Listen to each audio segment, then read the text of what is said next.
श्री शिवाय नमस्तुभ्यम। हर हर महादेव।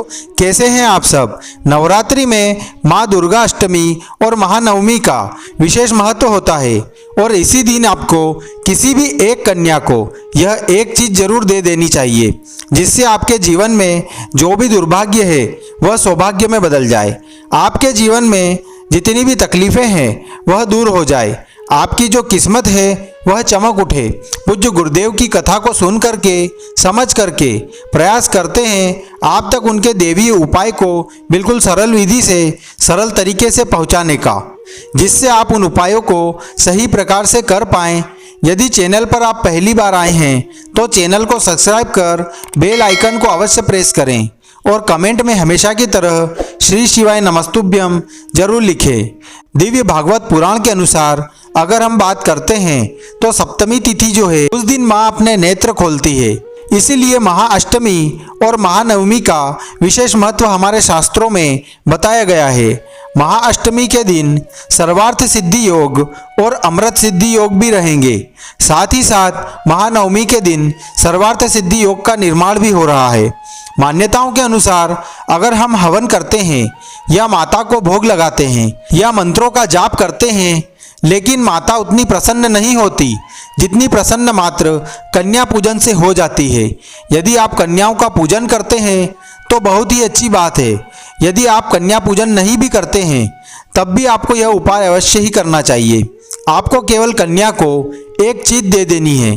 ध्यान रखें, आप नवरात्रि का व्रत रखे हो या ना रखे हो फिर भी आपको यह क्रिया जरूर करनी है। नवरात्रि में अष्टमी और नवमी के दिन यदि आपको कोई कन्या सज धज कर दिख जाए जिनकी उम्र 2 से 10 वर्ष तक की हो, उन्हें आपको प्रणाम करना चाहिए। वह साक्षात माँ दुर्गा, माँ सरस्वती का, माँ लक्ष्मी का ही रूप है। उन्हें आपको प्रणाम करना चाहिए।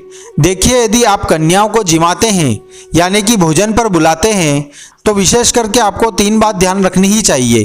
कन्या पूजा में आपको कभी भी 3 रोटी या 3 पूड़ी एक साथ कन्याओं को नहीं रखना चाहिए।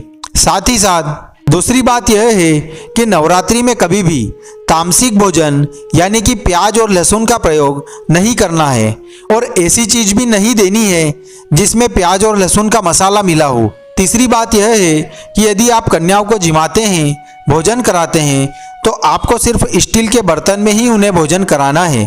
प्लास्टिक के बर्तन या फिर पत्तल में भोजन उनको नहीं कराना है। इस बात का भी आपको विशेष ध्यान रखना है। इसके साथ ही कन्या पूजन में 9 कन्या ही होनी चाहिए। इसके साथ ही एक बालक भी होना चाहिए जो कि बटुक भैरव का रूप है। 9 कन्याओं को आपको कंकु से तिलक करना है, थोड़े से चावल डालना है और उसके बाद आपको उनका स्वागत करना है, उनके पैर धोने हैं और साथ ही साथ उनको कुछ उपहार के रूप में देना है। ध्यान रखिए, साथ में चुनरी भी आपको ओढ़ाना चाहिए। तो इस प्रकार से आपको यह क्रियाएं करनी है और विशेषकर नवरात्रि की महाअष्टमी और महानवमी के दिन आपको माता रानी के सामने बैठ जाना है। आपके घर में जो भी माता रानी की फोटो हो उसके सामने बैठ जाना है। उसके सामने एक दीपक जलाना है और एक लाल चुनरी में आपको 11 बताशे और 11 मखाने आपको रखना है और साथ में 11 रुपए भी आपको रखना है। और उसके बाद ओम एम ह्रीम क्लीम चामुंडाय विच्चे इस मंत्र का आपको 11 बार जाप कर लेना है।